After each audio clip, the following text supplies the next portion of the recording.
Minutes, please. Thank you, Presiding Officer. Looking after those who look after us is the title of this debate, and I hope today's debate reminds all of us that we should never take our health and social care staff for granted. So I'm grateful to Miles Briggs for securing this debate, and to the BMA, the RCN and Enable for their helpful briefings.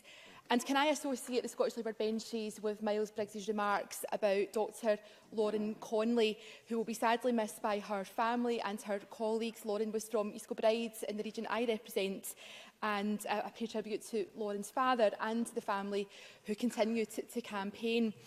8 years on since Lauren died, the latest GMC survey found that nearly 1 in every 4 UK doctors in training say they are burnt out because of their work.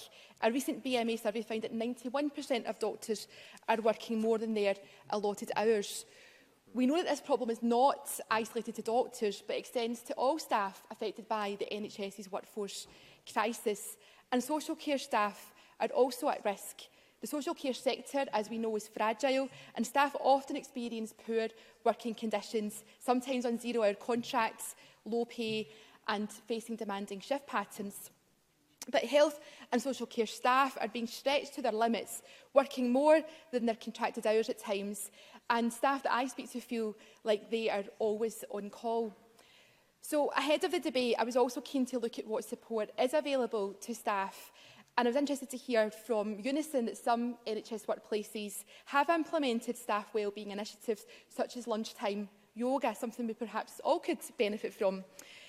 And I note the Scottish Conservatives have called for provision for sleep facilities so that staff can catch up on much-needed sleep before driving home, for example. I think these are all ideas that are worth exploring, and any measure which will protect staff and promote health and safety in the workplace needs to be encouraged. But on these benches, we are concerned at the working conditions that allow staff to become so exhausted and stressed in the first place. And until the Scottish Government accepts that there is a workforce crisis, they will never truly address the real systemic problems our health and social care services face. Research by Scottish Labour found that between 2015-16 and 2017-18, there were 1 million days of NHS staff absence caused by stress.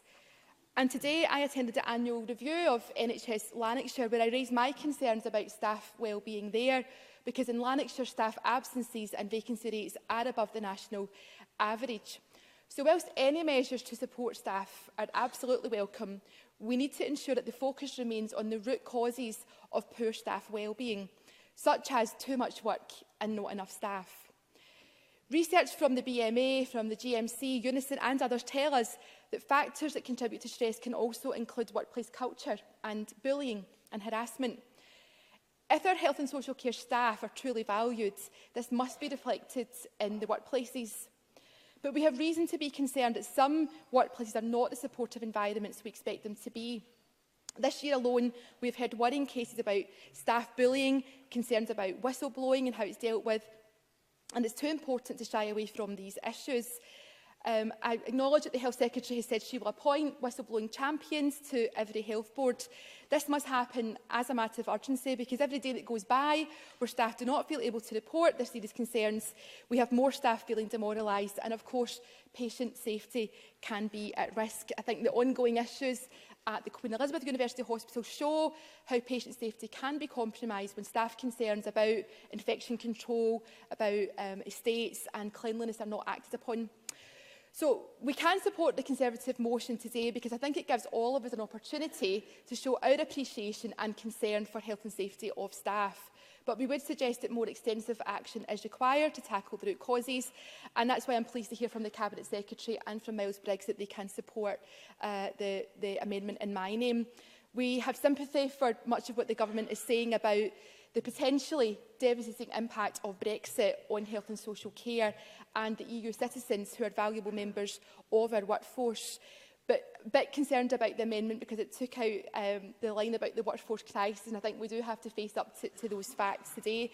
In conclusion, Presiding Officer, Scottish Labour will always support our health and social care staff to get the working conditions that they deserve and the work-life balance that they need, and I move the amendment in my name.